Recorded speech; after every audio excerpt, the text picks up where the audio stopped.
밤 11시 58분 아파트 단지 불빛이 하나둘 꺼지고 늦은 산책 나온 노부부의 발소리가 고요한 밤을 가르는 시간. 여기는 FM 98.7 황홀라디오 DJ 정혜원입니다. 오늘도 여러분의 마음속 깊은 이야기, 그 섬세한 감정들을 조용히 어루만지며 함께하겠습니다. 안녕하세요, 정혜원입니다. 어느 작가는 집은 우리의 가장 오래된 옷이라고 표현했습니다. 하루의 피로를 벗어던지고 편안하게 숨 쉴 수 있는 공간, 때로는 고단한 삶의 무게를 견디게 해주는 든든한 갑옷이기도 합니다. 하지만 이 집이라는 건 단순히 벽과 천장으로만 지어진 공간이 아니죠. 그 안에서 웃고 울었던 시간, 사랑하고 미워했던 기억, 그리고 우리 삶의 가장 소중한 순간들이 켜켜이 쌓인 살아있는 역사의 증인이기도 합니다. 그래서일까요? 우리 나이가 들수록 집이라는 존재는 더욱 특별해집니다. 이제는 조금씩 삶의 짐을 내려놓고 다음 세대에게 무언가를 물려줘야 할 시기가 오면 집을 정리하고 명의를 넘기고 혹은 우리 자신이 살 새로운 보금자리를 정하는 문제는 곧 내 남은 인생을 어디에 두고 어떤 모습으로 살 것인가 라는 아주 본질적인 질문과도 이어집니다. 그것은 단순히 부동산 문제가 아니라 우리 자신의 존재와 연결된 아주 깊은 문제입니다. 오늘은요, 그런 우리네 마음을 깊이 울릴 한 아버지의 이야기를 함께 나눠보려 합니다. 평생을 허리띠 졸라매며 마련한 내 집을 큰 아들에게 미리 넘겨준 뒤 단 1년 만에 그 집에서 나와야 했던 76살 아버지의 이야기입니다. 그의 사연은 그저 개인의 이야기가 아니라 이 시대를 살아가는 많은 부모와 자식들의 마음속에 숨겨진 질문들을 던져주고 있습니다. 오늘 사연의 제목은 집을 큰 아들에게 넘긴 지 1년, 저는 그 집에서 쫓겨났습니다. 함께 그 이야기 속으로 조용히 걸어 들어가 보시죠. 청취자 사연. 정혜원 DJ님께. 그리고 이 밤 잠들기 전 천장을 보며 내가 기댈 곳이 어딜까? 내 마지막 자리는 어디쯤일까? 한 번이라도 생각해 본 적 있는 모든 분께 이 편지를 띄웁니다. 안녕하세요. 저는 올해 76살, 서울 근교의 작은 원룸 오피스텔에 혼자 살고 있는 박진수라고 합니다. 이름만 들어도 평범하기 그지없는 이 노인의 이야기가 정혜원 DJ님의 방송에 도움이 될지는 모르겠습니다만 제 마음속 응어리를 풀어내고 싶어 용기를 내어 편지를 씁니다. 제 사연은 그렇게 근사한 성공담이나 드라마틱한 반전이 있는 이야기는 아닙니다. 그저 제가 평생을 붙들고 살아온 어쩌면 저와 같은 세대에게는 삶의 가장 큰 목표이자 지상 과제였던 네 글자에서 시작합니다. 내 집 마련. 그리고 그네 글자에 제 삶의 전부를 담았다. 결국 그네 집을 큰 아들에게 넘겨주고 결국은 그네 집에서 제가 나와야 했던 조금은 서글프고 조금은 허무한 이야기입니다. 저와 제 아내는 24, 22살, 아직은 세상 물정 모르고 겁없이 사랑만으로 시작했던 젊은 부부였습니다. 가진 것 하나 없는 맨몸으로 시작했기에 결혼과 동시에 찾아온 현실은 고되고 또 고되었습니다. 월세 단칸방에서 신혼을 시작했고 겨울이면 외풍에 온몸을 움츠려야 했습니다. 그렇게 이를 악물고 아내와 저는 밤낮 없이 일하며 전세로 그리고 조금 더 넓은 빌라로 겨우겨우 발걸음을 옮겨갔습니다. 그리고 마침내 제 인생의 가장 큰 수건을 이룬 듯한 느낌을 받았던 그 순간 지하철역에서 버스로 세 정거장 정도 떨어진 곳에 위치한 25평짜리 낡은 아파트를 내 집이라고 부르게 되었습니다. 그 아파트의 벽은 낡았고 베란다의 타일은 오래되어 색이 바랬지만 제게는 그 어떤 궁궐보다 든든한 요새였습니다. 그 집은 제 인생에서 가장 무거운 짐이면서 동시에 가장 든든한 버팀목이었습니다. 매달 다가오는 대출금 상환일이 되면 가슴이 철렁 내려앉았고 혹여나 병이라도 날까 두려웠습니다. 하지만 늦잠 자는 아이들을 깨워 학교 보냈고 그 아이들의 작은 뒷모습을 현관문 너머로 바라볼 때면 마음속으로 늘 이렇게 중얼거렸습니다. 그래도 이 집 한 칸이라도 우리 아이들 발 뻗고 잘 수 있는 공간이라도 만들어줘서 다행이다. 이걸로 됐다. 제 아내는 늘 이렇게 말하곤 했습니다. 당신, 나중에 우리 늙어서 애들한테 손 안 벌리고 살 수 있는 건 다 이 집 덕이야. 이 집이 우리 노후 보험이야. 이 집만 있으면 어디 가서 주눅 들 일 없어. 아내에게도 그 집은 단순한 거주 공간이 아니었습니다. 우리 부부의 땀과 눈물이 스며든 결실이자 마지막 자존심이었습니다. 그래서였을까요? 저에게 집은 단순한 재산 목록에 있는 부동산이라기보다 어딘가에 나를 지탱하게 해주는 마지막 자존심이자 삶의 증명 같은 것이었습니다. 그렇게 우리의 삶이 오롯이 담겨있던 그 우리 집에서 아내가 세상을 떠난 건 제가 일흔이 되던 해였습니다. 갑작스러운 폐렴이었고 입원한 지 열흘 만에 아내는 제 곁을 떠났습니다. 청천벽력 같다는 말이 바로 이럴 때 쓰는 말이라는 걸 온몸으로 깨달았습니다. 병원에서 장례를 마치고 집으로 돌아와 현관문을 열었을 때 집안은 어제와 똑같이, 아니, 아내가 살아있을 때와 똑같이 정리되어 있었습니다. 아내가 개어둔 수건이 반듯하게 놓여 있었고 아내가 아끼던 작은 화분에는 물기가 촉촉했습니다. 아내가 접어둔 이불, 아내가 자주 앉아 텔레비전을 보던 낡은 소파, 식탁 위에 놓인 아내의 안경. 모든 것이 그대로인데 그 사람만 없었습니다. 그 모든 익숙한 풍경들이 저를 더 깊은 외로움으로 밀어 넣었습니다. 그날 이후 집은 더 이상 우리 집이 아니라 나만 남은 집이 되었습니다. 아내와의 추억이 가득한 공간은 이제 홀로 남은 저에게 너무나 넓고 너무나 조용한 빈집처럼 느껴졌습니다. 아내가 떠난 뒤 3년이 지나는 동안 아이들은 종종 집에 왔다 갔습니다. 큰 아들 내외와 손주 둘, 그리고 둘째 딸과 사위. 명절이나 어버이날 같은 특별한 날에는 그래도 집 안이 잠시나마 북적북적했습니다. 아이들이 왔다 가면 한동안은 집안의 아이들의 웃음소리와 아들, 며느리들의 목소리가 맴도는 듯 했습니다. 큰 아들은 가끔 이렇게 말하곤 했습니다. 아버지, 저희가 나중에 이 집 잘 지킬게요. 아버지는 여기서 편하게 아무 걱정 없이 쭉 계세요. 그 말이 그때는 얼마나 고맙게 들렸는지 모릅니다. 그래, 이 집에 그래도 누군가는 남아서 이 집의 온기를 계속 이어가겠구나. 그 한마디에 외로웠던 제 마음에 작은 위안이 스며들었습니다. 그런데 그 말이 훗날 전혀 다른 이야기의 시작일 줄은 그땐 정말이지 꿈에도 몰랐습니다. 문제의 얘기가 나온 건 작년 봄이었습니다. 벚꽃이 막 지기 시작할 무렵 흐드러지던 꽃잎들이 땅으로 떨어져 내리던 그때쯤 큰 아들이 무척이나 진지한 얼굴로 저를 찾아왔습니다. 평소와 다른 아들의 분위기에 저도 모르게 마음이 조금 불편해졌습니다. 아버지, 잠깐 저랑 얘기 좀 할 수 있을까요? 주방 식탁에 마주 앉았습니다. 마주 앉은 아들의 얼굴에는 무언가 복잡한 고민이 가득해 보였습니다. 왜, 무슨 일 있냐? 표정이 왜 그러냐? 아버지, 요즘 대출 규제가 워낙 심해져서요. 그래, 뉴스에서 떠드는 건 대충 들었다만 저희가 지금 전세로 살고 있는 집에서 이제는 저희 집을 마련해서 이사를 가야 하는데 집을 사려고 하니 대출이 잘 안 나옵니다. 조건도 너무 까다롭고 금리도 너무 높고요. 그래서 그게 나랑 무슨 상관이 있다고. 아들은 잠시 망설이더니 이내 조심스러운 목소리로 말을 이었습니다. 아버지 집을 제 명의로 미리 돌려놓고 그 집을 담보로 잡으면 대출이 훨씬 유리해진다고 합니다. 나라에서 주는 조건도 훨씬 좋고 금리도 많이 낮아진다고요.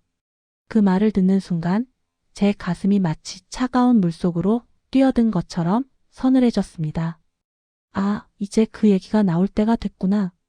올 것이 왔구나. 예전부터 주위 어른들에게서 이런 저런 이야기를 듣곤 했습니다. 자식에게 집을 넘겨줬다가 겪는 어려움에 대한 이야기들. 어렴풋이 머릿속에 떠돌던 걱정이 현실로 다가오는 순간이었습니다. 큰 아들은 제 얼굴을 살피더니 제 마음을 읽기라도 한 듯 조급하게 덧붙였습니다. 아버지, 물론 실제 소유는 아버지 거죠. 저희가 그냥 대출을 위해서만 명의를 잠깐 옮겨놓는 거고요.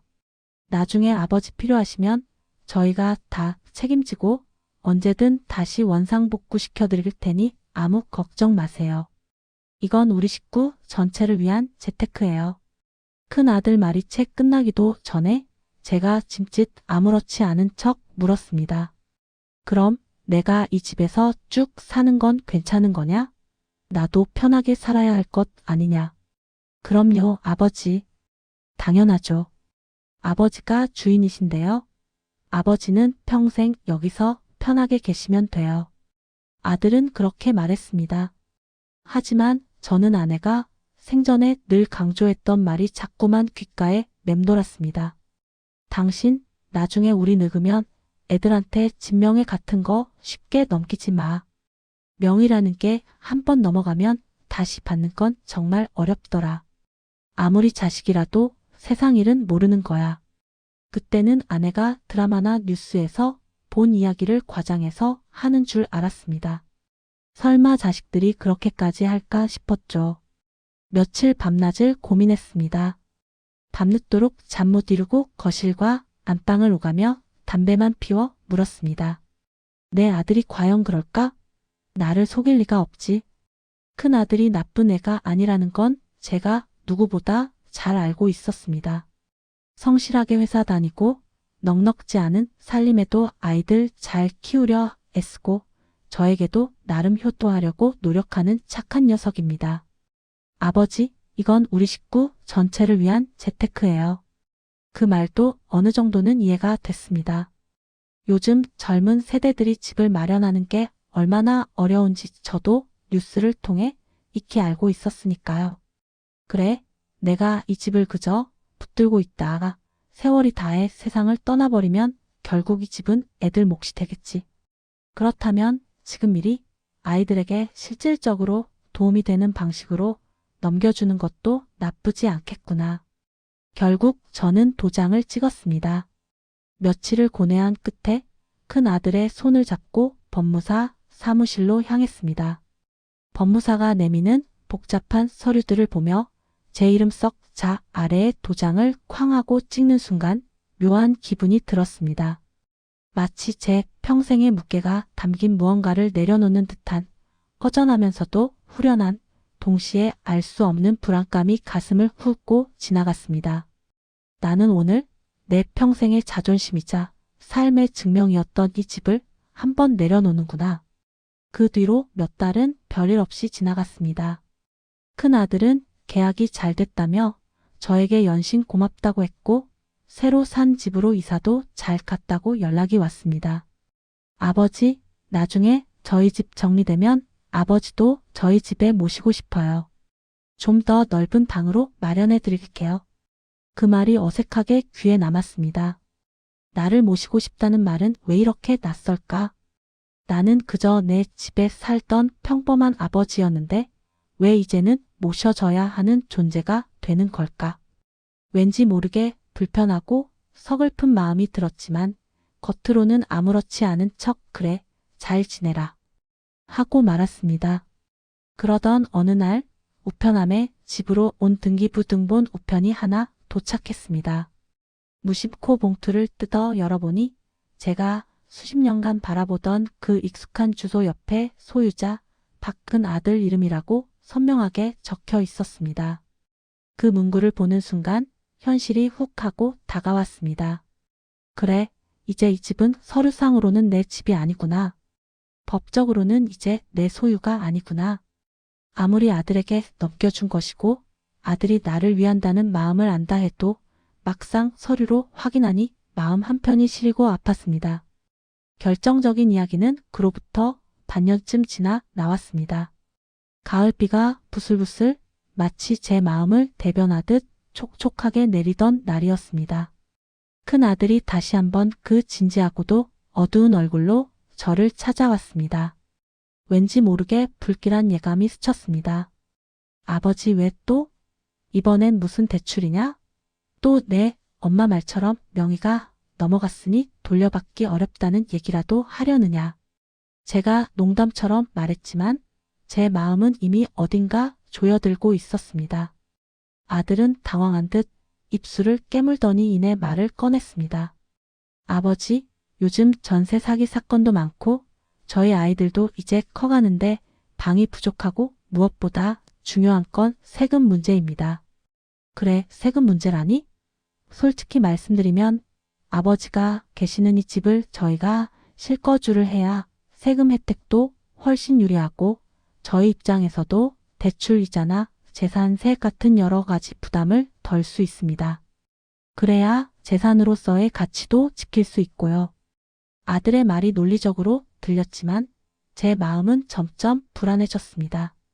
그래서 결론이 뭐냐? 무슨 말을 하려는지 빨리 이야기해라. 아버지가 이제 혼자 사시기도 위험하시잖아요. 연세도 있으시고 가끔 깜빡하실 때도 있으시고 큰 평수에 혼자 계시느니 원룸이든 실버타운이든 조금 더 작고 관리되는 곳으로 옮기시는 게 어떨까 해서요. 옮기시다라는 아들의 고운 포장된 말이 제 귀에는 너무나 선명하게 그리고 잔인하게 이렇게 들렸습니다. 아버지, 이제 이 집에서 나가주셔야 합니다. 이 집은 이제 우리 겁니다. 가슴이 쿵 하고 떨어지는 것 같았습니다. 그래서 결론이 뭐냐? 내가 여기 그냥 계시면 안 된다는 얘기냐? 제가 다그치듯 묻자 큰 아들은 당황한 얼굴로 손을 내저으며 아니라고 부인했습니다. 아니에요, 아버지.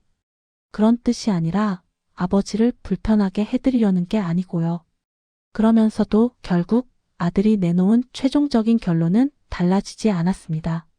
저희가 이 집으로 들어와 살고 아버지는 집 근처에 좋은 원룸이나 오피스텔을 구해 모시려고 합니다. 보증금이랑 월세는 저희가 일정 부분 도와드릴게요. 아버지가 편하게 지내실 수 있는 곳으로 알아볼게요.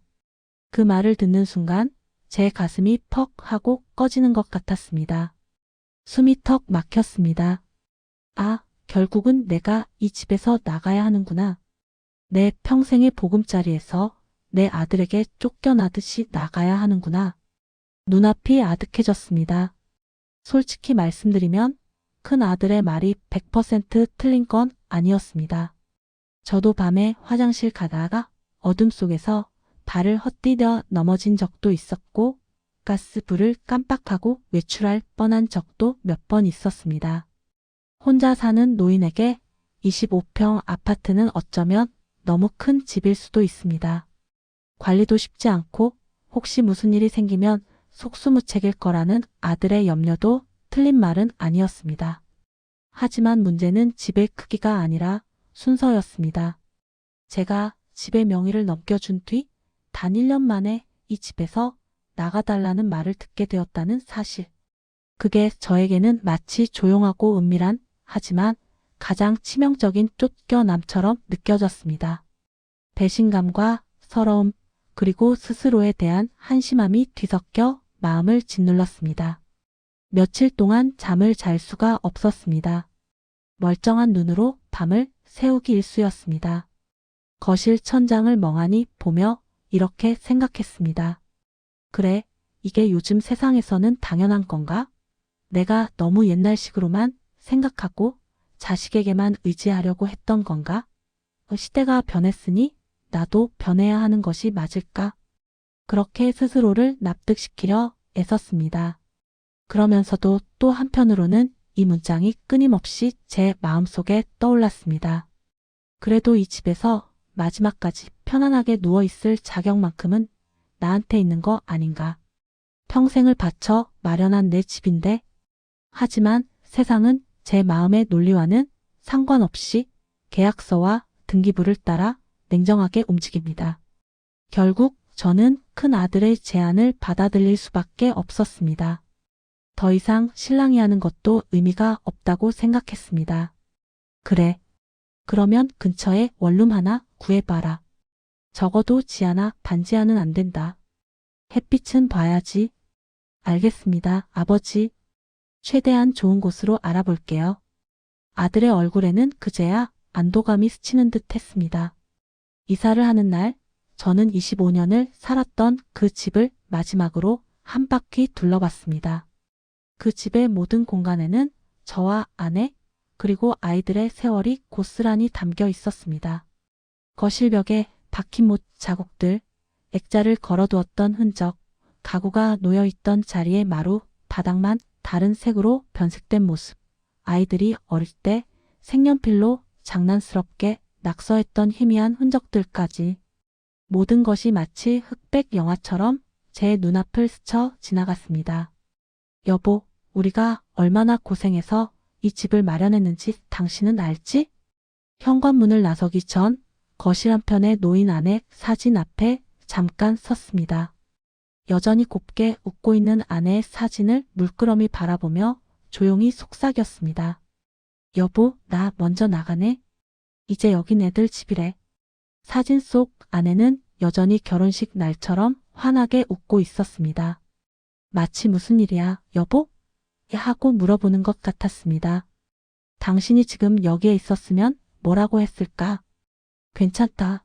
잘했어. 당신하고 나를 다독여줬을까? 아니면 당신 미쳤냐? 내가 그렇게 말렸는데? 하고 불같이 화를 냈을까? 답을 알 수 없어 더 서글프고 더 외로웠습니다.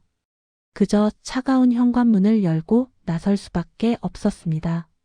지금 저는 예전 집에서 지하철역 기준으로 세정거장 떨어진 곳 큰 길가에 있는 작은 오피스텔에 살고 있습니다.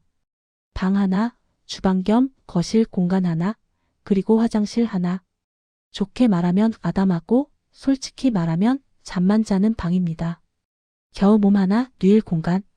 처음 한두 달은 현관문을 열 때마다 예전 집과는 확연히 다른 집 안 공기의 밀도가 느껴졌습니다. 예전 집은 문을 열면 살 냄새가 났습니다.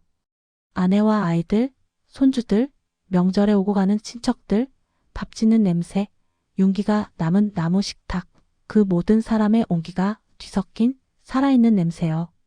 그런데 이곳 현관문을 열면 가끔은 이런 생각이 듭니다. 여긴 사람이 삶을 사는 집이라기보다 내가 잠시 몸을 붙여 쓰는 작은 상자 같다. 마치 여행지의 호텔 방처럼 영원히 머물 곳이 아닌 잠시 빌려 쓰는 공간이라는 느낌을 지울 수가 없습니다. 그렇다고 큰 아들과의 관계가 완전히 망가진 건 아닙니다. 명절이나 제사 때는 저를 그 집으로 초대합니다.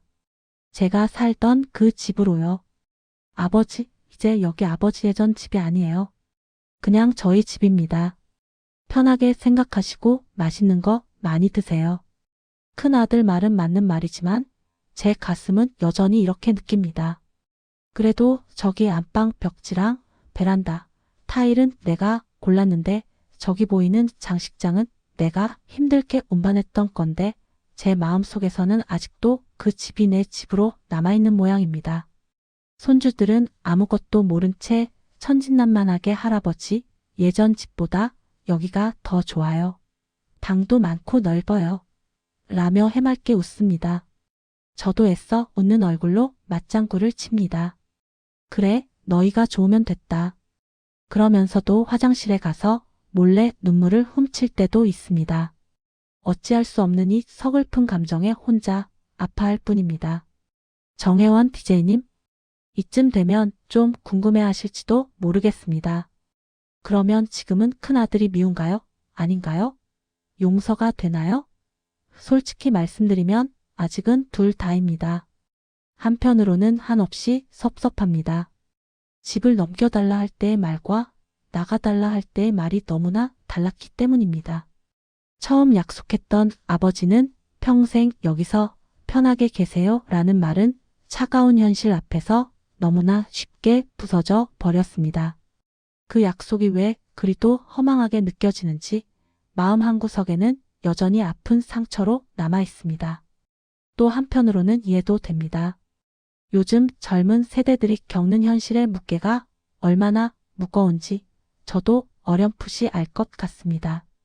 치솟는 집값, 감당하기 어려운 대출이자, 불안한 회사 생활, 아이들 교육과 사교육비 그 모든 바쁜 와중에 노인 한 명을 모시는 집이라는 부담이 얼마나 크게 느껴질지 조금씩 알 것 같기도 합니다. 제가 젊었을 때와는 또 다른 종류의 어려움이 그들을 짓누르고 있겠지요. 그래서 이 모든 상황이 단순히 큰 아들이 나쁘다고만 치부할 수 없는 복잡하고 서글픈 현실의 단면이라는 생각도 듭니다. 그래서 요즘 저는 마음을 이렇게 정리해 보려고 합니다. 그래, 집은 이제 애들에게 넘겼다. 어쩌면 그게 시대의 흐름이고 내가 짊어진 마지막 역할이었을지도 모른다. 그렇다면 이제 내 인생의 마지막 몇 평은 내가 스스로 정해보자. 물리적인 집은 잃었을지언정 내 마음의 집은 내가 지켜내겠다는 다짐을 해봅니다. 이 작은 오피스텔에서 살기 시작하면서 저는 처음으로 이런 질문을 스스로에게 해봤습니다. 나는 집 말고 무엇으로 내 인생을 설명할 수 있을까? 내 존재의 가치를 무엇으로 증명할 수 있을까? 버스 정비공으로 30년을 일했던 아버지 박진수, 두 아이의 든든한 울타리가 되어주려 애썼던 아버지 박진수 50년, 한 여자의 곁을 묵묵히 지켰던 남편 박진수 40년. 그 모든 이름 뒤에는 언제나 집이라는 두 글자가 묵직하게 붙어 있었습니다. 애들 키우느라 집을 샀고 아내와 살면서 집을 갚았고 노후엔 이 집 덕분에 버티고 집이 곧 저의 삶이었으니까요. 그러다가 문득 이런 생각이 들었습니다. 어쩌면 내가 집에서 쫓겨난 게 아니라 집이라는 이름 뒤에 숨어 살던 나의 삶에서 조금 나와 보는 시간이 온 건 아닐까? 집이라는 물리적인 공간을 잃고 나서야 역설적으로 나라는 존재를 온전히 들여다 볼 수 있는 기회가 찾아온 것은 아닐까 하는 생각도 해봅니다. 이제 더 이상 누구의 아버지나 누구의 남편이라는 역할로만 존재하는 것이 아니라 오롯이 박진수라는 한 개인으로서 내 삶을 다시 돌아보고 의미를 찾아가는 과정이 시작된 건지도 모르겠습니다. 물론 이렇게 멋있게만 정리되는 날만 있는 건 아닙니다. 어떤 날은 온종일 후회와 미련에 잠겨 이 생각뿐입니다. 괜히 넘겼다. 내가 그때 조금만 더 버티고 도장 안 찍었으면 밤새도록 이불킥을 하기도 합니다. 하지만 또 다른 날에는 이렇게도 생각해 봅니다. 그래도 애들이 그 집에서 다투지 않고 건강하게 웃으면서 살고 있다면 그것으로 집의 역할을 다 한 거 아닐까? 결국 매일매일 제 마음이 오락가락하는 걸 보면 아직 저는 정답을 찾지 못했다는 뜻이겠지요. 아니, 어쩌면 이 문제에는 영원히 정답이 없는지도 모릅니다. 혹시 이 방송을 듣는 저와 비슷한 또래의 부모님이 있다면 혹은 자식들에게 집 문제로 고민하는 분들이 있다면 이 말을 꼭 전해드리고 싶습니다. 집을 넘기느냐 마느냐의 문제보다 더 중요한 것은 그 전에 서로가 몇 번이나 솔직하게 마음을 터놓고 얘기해봤는지가 더 중요할지도 모른다고요. 저는 그러지 못했습니다. 큰아들의 제안에 그래 알았다. 내 말대로 해라. 이 한마디로 제 마음을 대충 덮어버렸습니다. 솔직한 제 불안감과 서운함을 제대로 꺼내지 못했습니다. 큰아들도 아마 이렇게 생각했을지 모릅니다. 아버지가 괜찮다고 하셨으니 정말 괜찮은 거겠지. 나를 믿으시겠지? 서로 진짜 마음은 끝까지 꺼내지 못한 채 서류 위에 도장만 먼저 찍어버린 셈입니다. 그게 가장 후회되는 부분입니다. 이 편지를 쓰는 오늘 큰아들이 오랜만에 전화해서 이렇게 말했습니다. 아버지, 이번 추석 지나고 애들 방학 때 아버지 계신 원룸으로 잠깐 가도 돼요? 왜? 무슨 볼일이 있느냐? 아이들한테 할아버지 집이 어떤 곳인지 보여주고 싶어서요. 여기가 아버지 예전 집이었다는 얘기도 해주고 싶고 지금은 이렇게 작지만 아버지가 얼마나 열심히 사셨는지 얼마나 큰 집에서 저희를 키우셨는지 알려주고 싶어서요. 그 말을 듣는데 제 가슴이 묘하게 시려오면서도 동시에 따뜻해졌습니다. 그래, 저 애도 이제 조금씩 자기 삶과 가족의 의미, 그리고 아버지의 자리를 고민하기 시작했구나. 어쩌면 저처럼 아들도 뒤늦게나마 진정한 관계의 의미를 찾아가는지도 모른다는 생각이 들었습니다. 그래서 저는 이렇게 답했습니다. 그래, 와라. 오랜만에 같이 밥이나 먹자. 근데 애들한테는 한 가지만 꼭 얘기해라. 뭐려, 아버지? 집은 누가 주인인지만 중요한 게 아니고 누가 그 집에서 누구와 함께 웃고 함께 울고 함께 부대끼며 살아왔는지가 제일 중요하다고. 너희가 지금 사는 그 집이 그런 집이 되었으면 좋겠다고 말해줘라. 정혜원 DJ님, 제가 뭐 대단한 결론을 내린 건 아닙니다. 다만 이 작은 방에서 홀로 지내며 하나 깨달은 게 있다면 이겁니다. 나는 집에서 쫓겨난 불쌍한 노인이 아니라 지금 내 마음이 진정으로 쉴 수 있는 자리를 내가 다시 찾고 있는 중이다.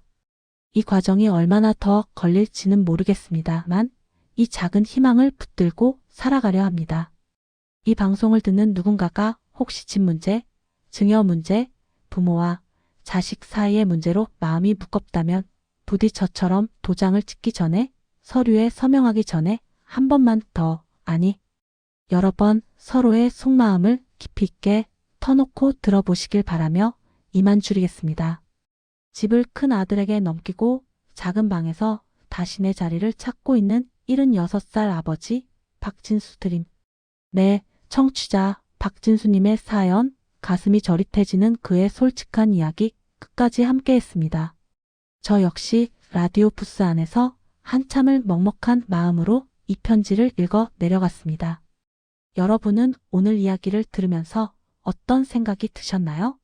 집을 미리 넘기는 게 맞냐, 아니냐, 이 질문은 어쩌면 정답이 딱 떨어지는 문제가 아닌 것 같습니다. 시대와 상황, 가족의 형편, 그리고 각자의 가치관에 따라 정답은 수도 없이 달라질 수 있습니다. 다만 분명한 건 이 집을 둘러싼 모든 선택과 결정 뒤에는 항상 이런 두 가지 마음이 복잡하게 뒤섞여 숨어 있다는 겁니다. 첫째는 부모로서 내가 조금이라도 더 살아있을 때 내 아이들에게 실질적으로 도움이 되고 싶어서 라는 조건 없는 사랑과 희생의 마음. 그리고 다른 하나는 부모이기 이전에 나도 한 사람으로서 내 마지막 인생까지 편안하게 머무를 곳을 지키고 싶어서 라는 인간 본연의 존엄과 안정을 향한 마음입니다. 우리는 이 두 마음 사이에서 평생을 그리고 황혼의 시간을 계속해서 줄타기를 합니다. 어느 한쪽도 쉽게 포기할 수 없는 소중한 마음들이죠. 혹시 지금 이 방송을 들으시는 분 중에 부모님 집, 증여, 명예 이전 이야기를 꺼내야 할 상황인 자녀분이 있다면 오늘 박진수님의 사연을 잠시라도 떠올리며 이 수식어를 하나 덧붙여 보시면 어떨까요? 엄마, 아빠, 집 얘기 말고 먼저 서로의 마음 얘기부터 깊이 해볼 수 있을까요? 하고 말입니다.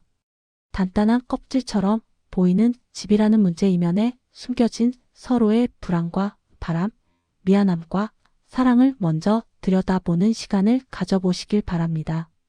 그리고 우리 부모님 세대 청취자분들께도 조심스레 이 말을 전해봅니다.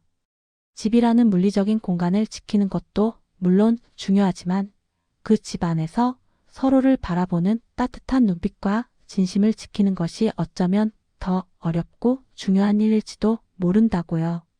집의 크기나 소유보다 그 안을 채우는 관계의 온기가 우리의 마지막을 더욱 풍요롭게 만들 것입니다.